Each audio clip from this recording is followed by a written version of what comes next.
नमस्कार मित्रांनो, स्वागत आहे तुमचं नागेश पाटील यूट्यूब चॅनलमध्ये. आणि आपण नेहमीच पाहत असतो नवनवीन ठिकाणे, रहस्यमय ठिकाणे आणि प्राचीन मंदिरे. त्याच अनुषंगाने आपण आज जिथे चाललेलो आहे त्या गावाची आणि त्या नावाची आपल्याला ओळख करून देण्याची काही गरज नाहीये. आता आपण पोहोचलेलो आहे माणगावमधून निजामपूर या ठिकाणी. आणि हे निजामपूर आणि निजामपूरचं हे गाव दुतर्फी गाव आपण पाहत आहात.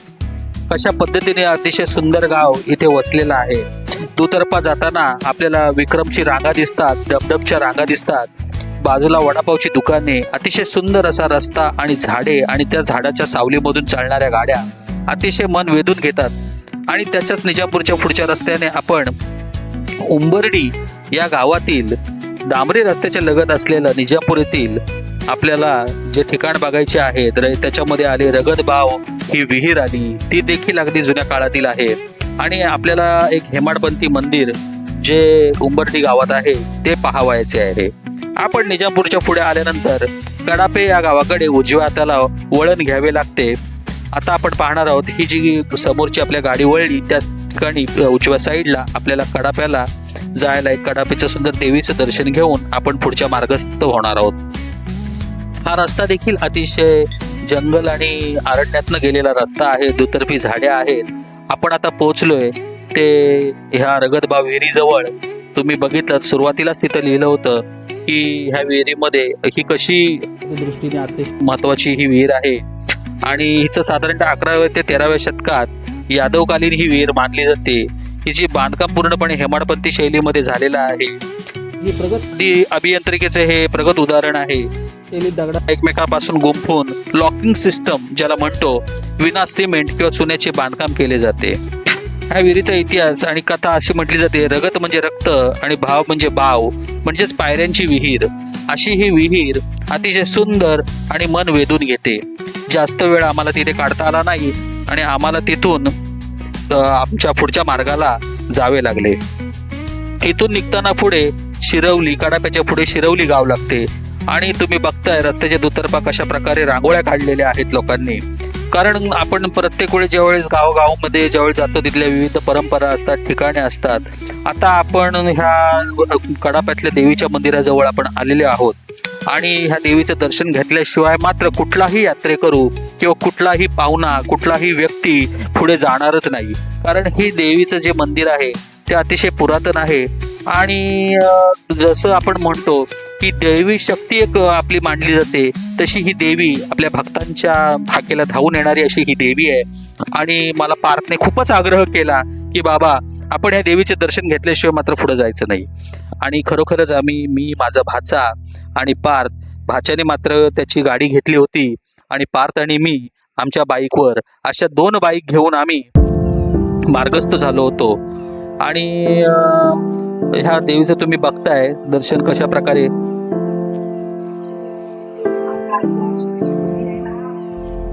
आणि आपण बघितलं देवीचं कसं सुंदर रूप इथे दिसतंय. मी इथे देवीचं दर्शन घेतलं आणि पूर्ण गाभाऱ्याला एक प्रदक्षिणा घालावी या दृष्टीने मी गाभाऱ्यामध्ये फिरत होतो. इतरत्र फिरत असताना मला भक्तांची देवीच्या प्रती असलेली ओढ मला खूप अगदी मनाला भावून गेली. आणि मग तिथून आम्ही बाहेर पडलो.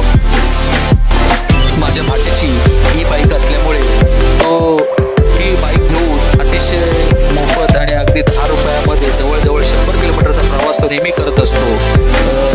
म्हणजे गमतीशीर बाब अशी तुम्हाला सांगण्याचं रहस्य असं की मित्रांनो, ही बाईक तुम्ही वापरत जा.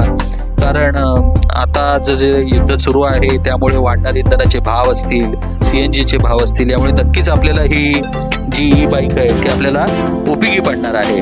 पण मी मात्र माझी पेट्रोलची गाडी घेऊनच निघालो होतो. हे मंदिराच्या बाहेरचं एक नंदी आणि इतर गणपतीचं मंदिर आपण बाहेर बघितलं. आणि हा बाहेरचा परिसर देवीच्या मंदिराच्या बाहेर बघतोय.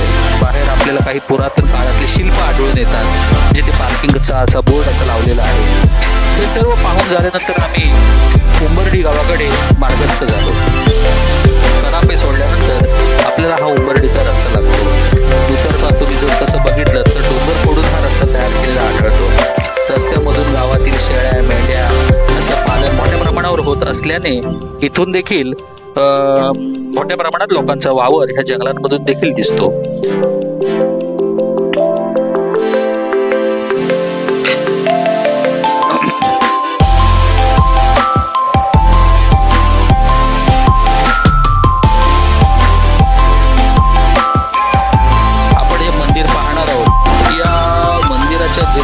साठी सुरू असलेल्या एक नकाशाबद्दल अधिक माहिती आपल्याला जर तुम्ही गुगल क्रोममध्ये पाहिली तर तुम्हाला ती देखील भेटू शकते आणि इथल्या विरगाळा असतील, सतीशिळा असतील याची देखील माहिती आपल्याला चांगली मिळू शकते.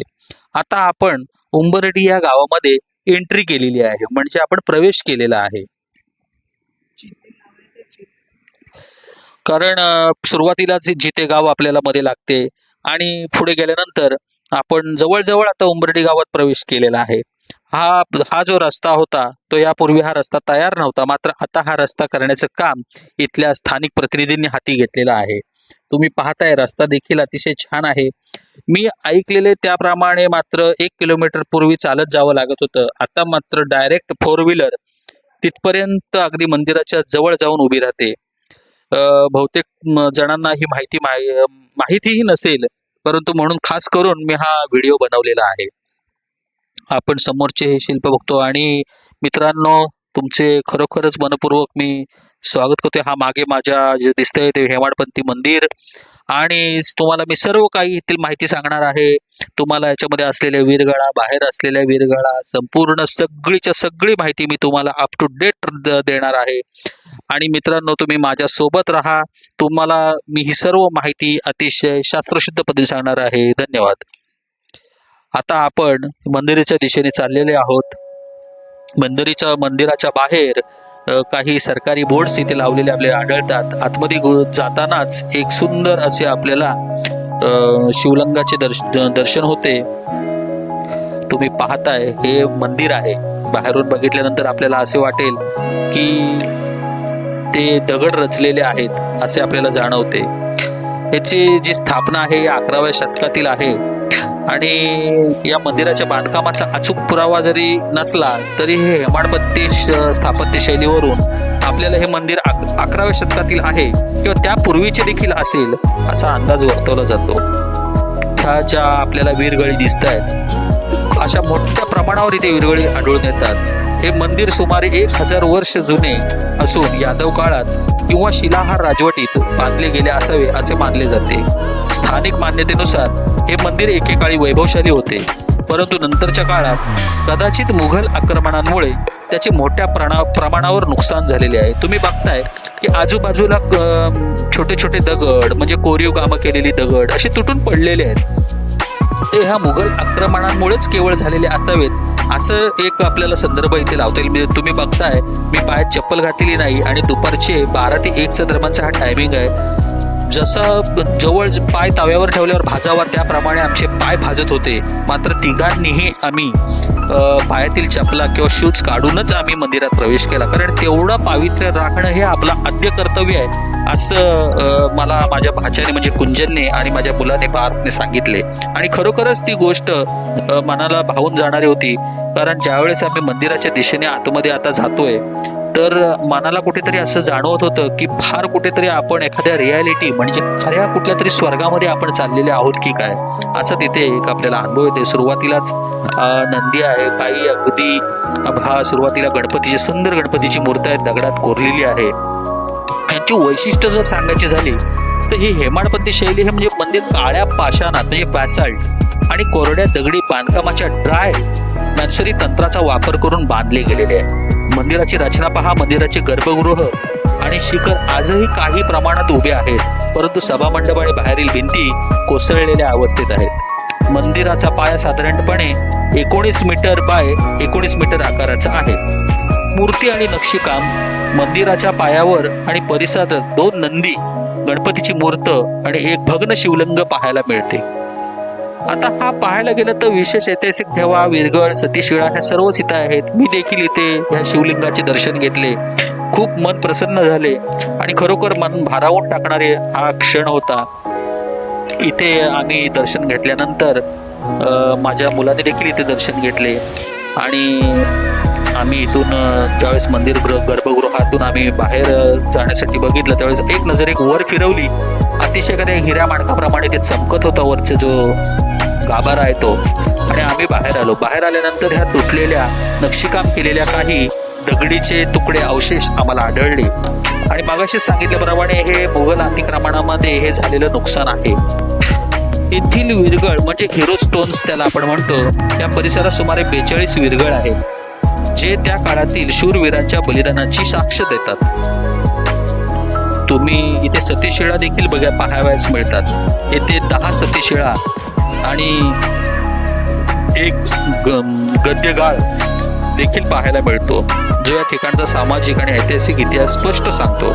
ही नंदी बघा, गोमुख मंदिर, ह्या गोमुखातून पाणी बाहेर येते ज्यावेळेस त्या गोमुखात पाणी ओतले जाते. आता तुम्ही ह्या ज्या शिळा पाहताय, ह्या वीरगळ आहेत. ह्या वीरगळीचं वाचन देखील अतिशय शास्त्रशुद्ध पद्धतीने आपल्याला करता येते. काही शिळांचं इथं आम्ही वाचन करून बघितलं. ही आता आपल्याला समोरच दिसते, हे एक शिवलिंग आहे आणि ते देखील खूप पुरातन काळातलं हे म्हणजे शिवलिंग आहे. ह्या विरगळी देखील खूप पुरातन काळातल्या आहेत आणि हे तुम्ही ह्या बाजूला तुम्ही बघू शकता. इथे देखील हे बघा, हा जो हात केलेला दिसतोय म्हणजे ती सतीशिळा आहे आणि ह्या बाजूच्या वीरगळी आहेत. आणि जे शूरवीर होते, त्या शूरवीरांच्या युद्धामध्ये जे वीरगती प्राप्त झाली ज्यांना, त्यांच्या एक स्मरणार्थ ह्या विरगळी तयार गेलेल्या आहेत त्यावेळेस. आणि महत्वाचा भाग बघा तुम्ही की बाजूला एक उंच असा स्तंभ दिसतो, त्याच्या देखील मध्ये एक विरगळीचं दर्शन आपल्याला इथे आढळते. आणि चतुर्थ विरगळी ह्या म्हणजे बघा, चारही बाजूंना विरगळी आपल्याला पद्धतीने चांगल्या आढळतात आणि इथलं संपूर्णच वातावरण जर आपण टॅली केलं तर अतिशय सुंदर असं वातावरण या ठिकाणी आपल्याला आढळून येते. आता मात्र उन्हाचा तडाखा चांगलाच वाढला होता आणि पूर्ण मंदिर काही ठिकाणी आम्हाला पांढरा रंग देखील दिसला. पुरातन काळात कदाचित या मंदिराला रंग तर नसेल ना लावलेला, असा देखील प्रश्न. अतिशय भग्न अवस्थेत असलेली गणेशाची मूर्त, कुंजन आमचं ते पूर्णपणे त्याचं वर्णन करून सांगत होता की ही गणपतीचीच मूर्त असणार आहे. गावातल्या लोकांनी मात्र हे मंदिर जपण्याचा आटोकाट प्रयत्न केलेला या ठिकाणी आम्हाला दिसलं. आणि इथे हे मारुतीचं एक मस्तपैकी पाषाणीत कोरलेलं असं एक दर्शन आम्हाला झालं. एक लांबून आम्हाला एक अशी विरगळ दिसली आणि तिचं देखील आम्ही वाचन करण्याचा प्रयत्न केला. कशा प्रकारे ही विरगळ आहे तुम्ही सुद्धा पाहताय. अगदी बारीक नक्षीकाम, कोरीव काम याच्यामध्ये केलेलं आहे. सह्याद्रीच्या पर्वत रांगांच्या कुशीत वसलेलं हे मंदिर मनाला मोहून टाकणारं, खरोखरच अतिशय लोभसवाणं असं मंदिर. हे लांबून तुम्ही याचा हा एक क्षण पाहताय की कसं हे मंदिर बाहेरून कोणाच्याही लक्षात येणार नाही की हे मंदिर आहे, मात्र खरोखरच हे मंदिर असून या मंदिराची देखरेख आणि रक्षण खरोखर जतन करणं हे आपलं आद्य कर्तव्य आहे.